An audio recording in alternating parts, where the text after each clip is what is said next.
Olá, meus queridos e amados irmãos, paz e graça, estão todos bem? Espero que sim.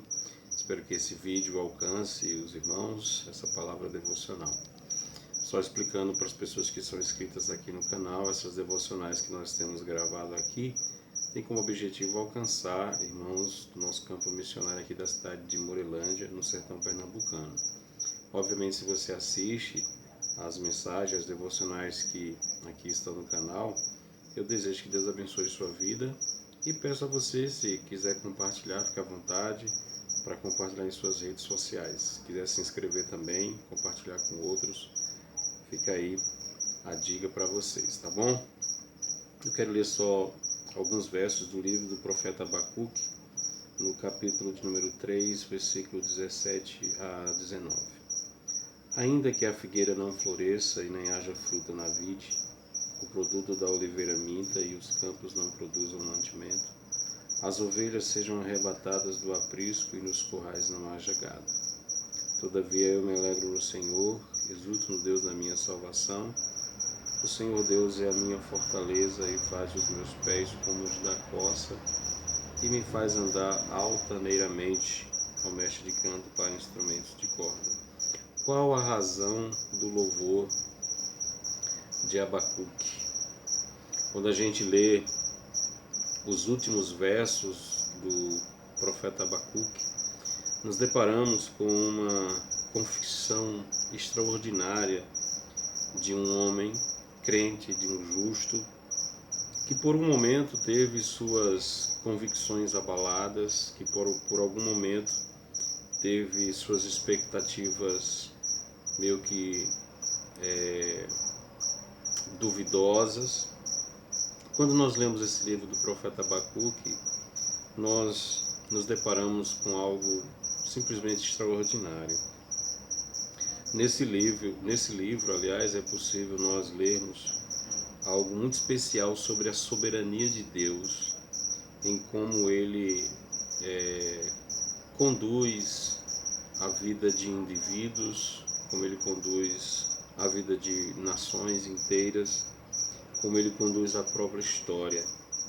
É um livro também no qual nós podemos descobrir algo muito especial sobre como entender a vontade de Deus, como orar e compreender a vontade de Deus. Esse livro ele é por demais especial porque ele é diferente de tantos outros livros. Alguns outros livros proféticos nascem a partir de uma revelação, nasce a partir de uma visão, nasce a partir de uma mensagem direta que Deus, através de seres celestiais ou o próprio Senhor, envia para os seus servos profetas, indicando que eles devam transmitir essa mensagem à própria nação de Israel. Mas o livro de Abacuque nasce de um conflito, nasce de um diálogo, onde o profeta vê uma crise na nação, uma crise institucional, ele vê uma crise moral, pecados, ele descreve isso no verso 2 e 3 do capítulo 1. Mas a crise maior do profeta é porque, do seu ponto de vista, ele está clamando a Deus por aquela situação, mas algo não está acontecendo, ele está suplicando para que Deus venha salvar, ele diz isso no verso 2 do capítulo 1, mas aparentemente Deus não vem ao encontro do profeta, ouvir suas orações e atender suas orações. Muito pelo contrário. Deus se mostra distante, Deus se mostra em silêncio. Mas Deus responde à oração do profeta em seguida, a partir do verso 5 ao verso 11 do capítulo de número 1, e manifestando ali o que ele desejaria fazer com a nação de Israel. Eu já postei uma outra devocional falando sobre esses primeiros versos do livro do profeta Abacuque, falando sobre a oração de Abacuque. Aqui a gente pode refletir sobre o louvor do profeta Abacuque. E esse louvor nasce depois que o profeta ora, ele ora por 2 vezes no seu livro, e Deus também lhe responde por 2 vezes. Isso é bastante interessante. Então, a partir do momento que Deus responde a oração de Abacuque, Deus manifesta como ele deseja agir na vida da nação, o que ele pretende fazer e de que forma ele está conduzindo toda aquela situação. Para o profeta, aparentemente Deus estava distante. Para o profeta, Deus havia esquecido a nação e não estava mais agindo ou trazendo assim mudanças para o seio da nação.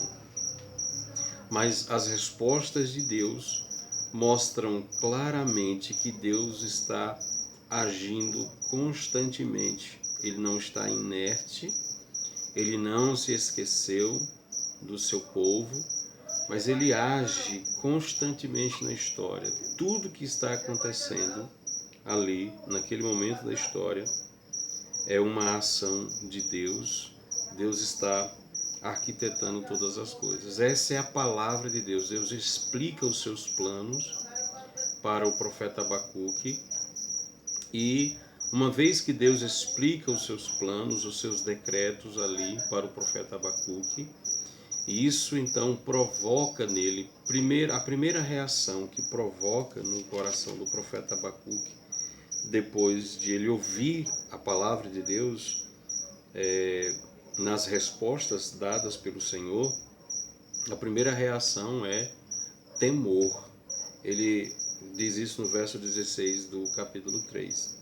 Ouvi-o e o meu íntimo se comoveu. A sua voz tremeram os meus lábios, entrou a podridão nos meus ossos e os joelhos me vacilaram, pois em silêncio devo esperar o dia da angústia que virá contra o povo que nos acomete. Então percebam vocês que a primeira reação deste homem ao ouvir os decretos de Deus, os planos de Deus, o que ele intentaria fazer, né, no curso da história, é temor. Muitas pessoas perderam este temor de Deus nos dias atuais. Muitos acreditam até que Deus criou todas as coisas, criou o mundo e lançou-os à sua própria sorte. Deixou aí a sua própria vontade, tratando assim Deus como se Deus não agisse, como se Deus não interagisse no curso da história. Ora, numa época dessa de pandemia, é fundamental a gente se lançar e refletir sobre a doutrina da soberania de Deus. Quando nós refletimos sobre como Deus criou todas as coisas, como Ele mantém todas as coisas, como Ele sustenta todas as coisas, o que Ele fez no decorrer da história. Afinal de contas, no Cântico de Abacuque, de todo o capítulo 3, ele fala sobre alguns acontecimentos históricos, a teofania no Sinai, o aparecimento de Deus lá no Monte Sinai. Ele fala isso do verso 3, verso 4, o castigo dos egípcios, do verso 5, o verso 6, a punição das nações, o dilúvio, do verso 9, verso 10. Esses acontecimentos incríveis, históricos, milagrosos, que deixaram assim, de uma vez por todas, o recado, a mensagem de como Deus, na sua soberania, coordena todas as coisas. Deus não está distante, não está além do nosso clamor, do nosso sofrimento. Ele está ouvindo, atento e agindo em meio a tudo isso. Ainda que pareça que Deus está distante, mas essa não é a verdade da Escritura. A verdade da Escritura é que Deus continua agindo na vida de indivíduos, na sua vida, na vida da sua família, na vida da sua igreja e no curso de toda a história.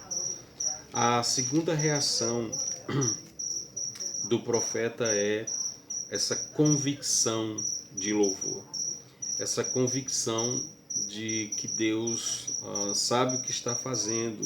Quando ele descreve o quadro, que ainda que tudo isso ocorra, o que ele descreve no verso 17, 18, 19, ainda que a figueira não floresça, que não haja fruto na vide, o produto da oliveira minta, os campos não produzam mantimento, que as ovelhas sejam arrebatadas do aprisco, que não haja gado nos currais, ainda que tudo isso ocorra, esse estado de miséria, de calamidade, de escassez, ainda que tudo isso venha a existir, ainda que tirem tudo isso de nós, ainda que se acabem nossas fontes, nossos recursos, ainda que se acabem os empregos, as rendas, o auxílio, tudo isso, ainda que tudo isso venha a desaparecer, mas a esperança, a convicção, a certeza de que Deus é Senhor e soberano não podem nunca jamais desaparecer. A esperança que nós temos no nosso Redentor, que vive e que reina para todos sempre, deve ser inabalável. E é disso que trata isso. Ainda que tudo isso aconteça, ele diz no verso 19, todavia eu me alegro no Senhor, porque a nossa alegria não está nessas coisas, a nossa alegria não está num poderio, a nossa alegria não está numa estrutura econômica, a nossa alegria não está em receber auxílio do governo, em ter amigos, em ter família, em estar livre do vírus, da pandemia. Não, a nossa alegria deve estar sempre fundamentada em Deus, nosso Senhor e Salvador. A certeza de que Ele é Senhor, Salvador, Redentor e que conduz a história, e por saber disso o cristão precisa descansar em Deus, descansar nessa convicção, nessa certeza de que Ele é Senhor absoluto e que está cuidando de questões individuais, questões pessoais e questões da história da humanidade. Que Deus abençoe sua vida, que Deus abençoe sua família, que Deus abençoe seu coração nessa sexta-feira, nesse final de semana, que se preparam, onde a gente não pode se reunir presencialmente nos cultos, mas o nosso desejo é que o Senhor, muito em breve, restaure a nossa sorte. Um forte abraço e até a próxima, se assim o Senhor nos permitir.